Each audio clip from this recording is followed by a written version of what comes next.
बाहर आओ। और सुखदेव भगवान का प्रादुर्भाव हुआ है। बोलो सुखदेव भगवान की जय हो। व्यास जी महाराज ने कहा कि महाराज अब आपके सामने पुत्र प्रकट हो गया, इसका नामकरण कर दीजिए। भगवान ने कहा व्यास त्वदीय तनया शुकवन्मनोज्ञं ब्रूते वचे भवतः शुक एव नाम।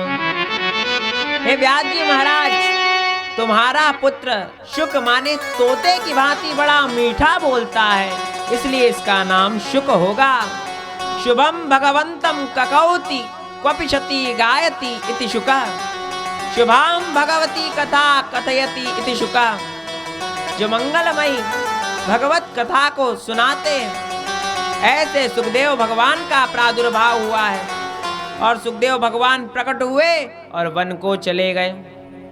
पीछे पीछे व्यास जी महाराज वन को गए। सुखदेव भगवान गुफा में विराजित थे, परम वैराग्यवान है, ब्रह्म का चिंतन कर रहे हैं। किंतु जब व्यास जी ने श्रीमद् भागवत की रचना कर डाली, तब उन्होंने कहा इस परम हंसों की संहिता को ग्रहण कौन करेगा? बोले शिव जी। तभी उन्हें ध्यान आया कि मेरे पुत्र है जो सुखदेव, वही इसके प्रथम अधिकारी। शिष्यों को कुछ श्लोक रटाकर भेजा है वन में। 2 श्लोक रटाए, बड़े सुंदर श्लोक हैं। एक में भगवान की कृपालुता का वर्णन है और एक में भगवान की सुंदरता का वर्णन है। अहो बकीयम स्तन कालकूटम जिघांसयापा यददप्यसाध्वी लेभे गतिम धातृचितान्ततोऽन्यं कं वा दयालु शरणं व्रजेम। और द्वितीय श्लोक है भगवान की सुंदरता।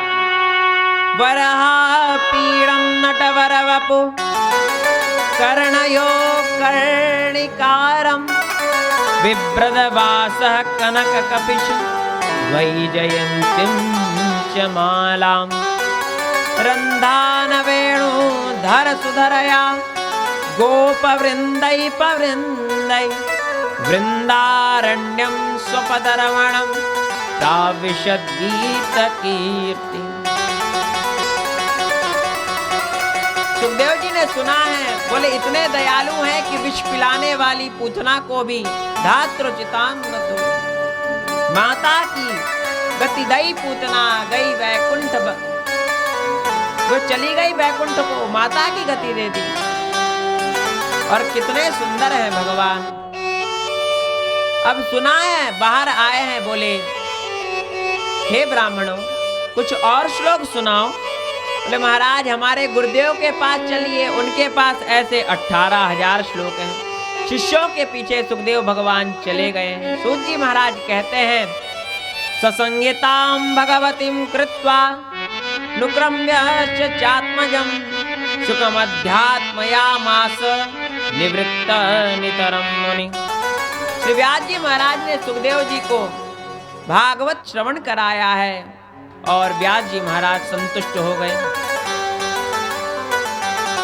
शौनक जी महाराज ने पूछा, हे श्री सूत जी महाराज, अत्यंत निवृत्ति परायण मुनि श्री परमहंस सुखदेव भगवान हैं, उन्हें किसी वस्तु की अपेक्षा नहीं है, वे सदा आत्मा राम में ही रमण किया करते हैं। फिर उन्होंने श्रीमद् भागवत शास्त्र का अध्ययन क्यों किया? श्री सूत जी महाराज कहते हैं आत्मा रामश्च मुनयो निरग्रंथा अप्युरुक्रमे कुर्वन्तु हैतु किं भक्ति मित्थं भूत गुणो हरि। हे शौनक जी, आत्माराम मुनिजन भी भगवान की भक्ति और कथा में प्रेम करते हैं। शौनक जी, अब मैं राजर्षि परीक्षित जी के जन्म, कर्म और मोक्ष की कथा तथा पांडवों के स्वर्गारोहण की कथा को बताऊंगा।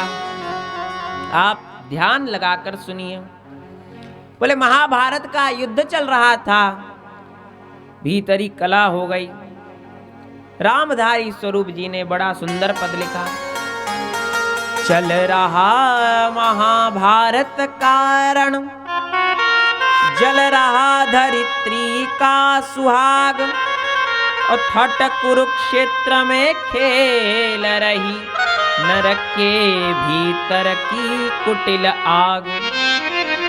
बाजियों गजों के लोथों पर गिर रहे मनुज के छिन्न अंग, बह रहा चतुष्पद और द्विपद का रुधिर मिश्र हो एक संग। पांडवों के सेनापति हैं द्रुपद पुत्र धृष्टद्युम्न, और कौरवों के सेनापति हैं पितामह भीष्म जी महाराज। भीष्म जी ने प्रतिज्ञा की है कि 10,000 महारथियों को मैं रोज धराशायी करूंगा। महाभारत का संग्राम संपन्न हुआ है। वृकोदरा वृद्धिगताभिमर्श भगनो रुदंडे धृतराष्ट्र पुत्रे। वृकोदर भीमसेन जी की गदा से, गदा के संस्पर्श से दुर्योधन की जंघा टूट गई। वह कुरुक्षेत्र में पड़े हुए थे, अंतिम श्वास गिन रहे थे। तभी द्रोणाचार्य के पुत्र अश्वत्थामा जी महाराज आए। बोले महाराज युवराज, आज आप मेरा तिलक कर दीजिए, मैं आपके शत्रुओं का सिर लाकर दे दूंगा। रुधिर मिश्रित जो बालू है उसके उठाकर तिलक कर दिया है दुर्योधन ने। बोले जाइए। भगवान पांडवों को लेकर उनके शिविर से अन्य शिविर में गए थे। बोले आज यहां आप नहीं सोइए, क्योंकि भगवान अंतर्यामी है, भगवान भक्तों की रक्षा करते हैं। और पांडवों की सेज पर उनके जो पुत्र हैं प्रतिविंद, श्रुतसेन, शतानीक, श्रुतकर्मा, श्रुतकीर्ति, और छठवें हैं घटोत्कच, वो तो युद्ध में ही चले गए। महाराज ये 5 पुत्र सो रहे थे। रात्रि में अश्वत्थामा आए और तलवार से 5 पुत्रों का सिर काट दिया और थाल में लेकर चले हैं दुर्योधन के पास। बोले देखो युवराज, मैं आपके शत्रुओं का सिर लेकर आया हूं। बोले भीम का सिर कहां है, दिखाओ। भीम के पुत्र का सिर लिया है, जहां पकड़ा है दुर्योधन ने। अत्यंत दुखी हो गया। बोले गुरुपुत्र, तुमने ये क्या कर दिया? मेरे वंश में कोई पानी देने वाला भी नहीं छोड़ा तुमने। और उसी समय दुर्योधन दिवंगत हो गया। अश्वत्थामा को अब भय लगा कि ये मैंने क्या कर दिया। मैंने बड़ा बैर ले लिया है अर्जुन से।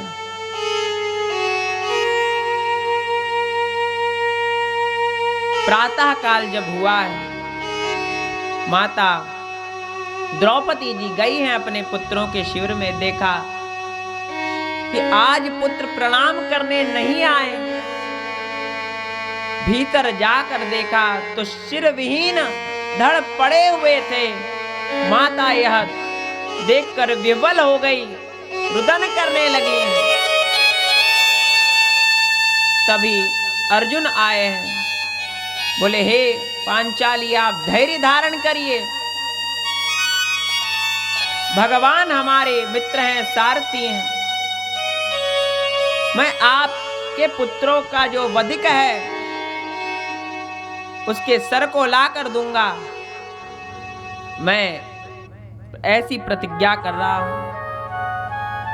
महाराज अर्जुन ने तो प्रतिज्ञा की है और वो जानते हैं, क्योंकि भगवान ने उन्हें गीता का ज्ञान दिया है। कौन्तेय प्रतिजानी न मे भक्त्या प्रणिष्यति।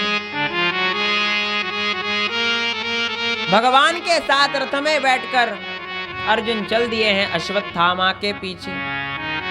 अश्वत्थामा भाग रहे हैं और जब भागते भागते बड़ी दूर निकल गए। उसी समय अश्वत्थामा ने देखा अब मेरे प्राण नहीं बचने वाले।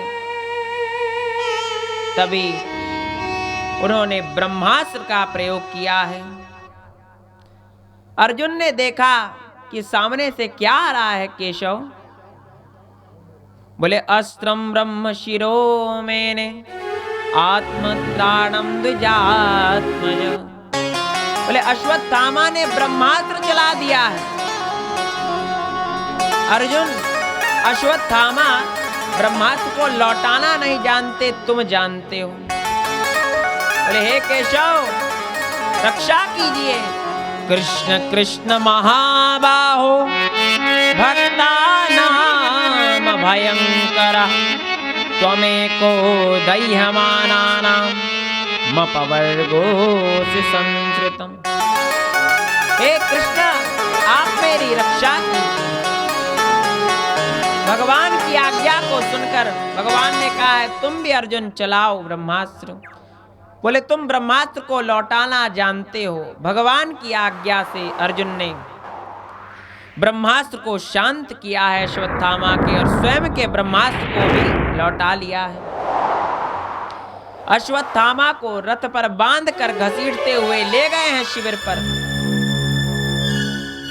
और शिविर में जाकर पटक दिया है। और भगवान ने कहा मैनम पार्थ हसिम त्रातु ब्रह्म बंधु में मां जय यो सावनाग सुप्तान वधिन निशिपालकान। अर्जुन, इस दुष्ट को मार डालो, यह वध के योग्य है। इसने निरपराध पुत्रों का वध कर दिया है, इसलिए अर्जुन तुम इसे मार डालो। एवं परीक्षता धर्म पार्थ कृष्णेन चोदितं निक्षदन्तु गुरुसुतं यद्यप्यात्महनं महान्। हे अर्जुन, अब अर्जुन समझ गए कि भगवान क्या कहना चाहते हैं। क्यों? अर्जुन भगवान के शिष्य हैं। शिष्यस्तेहं साधिमां त्वां प्रपन्नम्।